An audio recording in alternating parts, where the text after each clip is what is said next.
നമസ്കാരം. 56 വർഷം മുൻപ് നടന്ന വിമാനാപകടത്തിൽപ്പെട്ട സൈനികരുടെ മൃതദേഹാവശിഷ്ടങ്ങൾ കണ്ടെത്തി.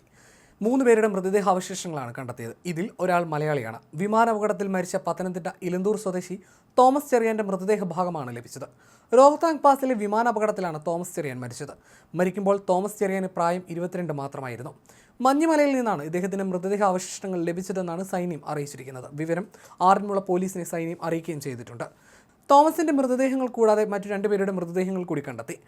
മൽക്കാൻ സിംഗ്, നാരായൺ സിംഗ് എന്നിവരാണ് മരിച്ച ബാക്കി 2 പേർ. മൃതദേഹത്തിൽ നിന്ന് ലഭിച്ച രേഖകളിലൂടെയാണ് ഇവരെ തിരിച്ചറിഞ്ഞത്. 56 വർഷങ്ങൾക്ക് മുൻപ് 1968 ഹിമാചൽ പ്രദേശിലെ റോഹ്താങ് പാസിലാണ് ഈ അപകടമുണ്ടായത്. ലേയിലേക്ക് പറക്കുന്നതിനിടെ 102 പേരുമായി യാത്ര ചെയ്ത വിമാനം കാണാതാവുകയായിരുന്നു. ഇന്ത്യയിലെ ഏറ്റവും ദൈർഘ്യമേറിയ തെരച്ചിൽ ദൗത്യമാണ് ഫലം കണ്ടിരിക്കുന്നത്.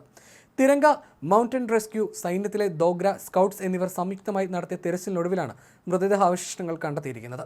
2019 വരെ 5 പേരുടെ മൃതദേഹാവശിഷ്ടങ്ങളാണ് ആകെ കണ്ടെത്തിയിരുന്നത്.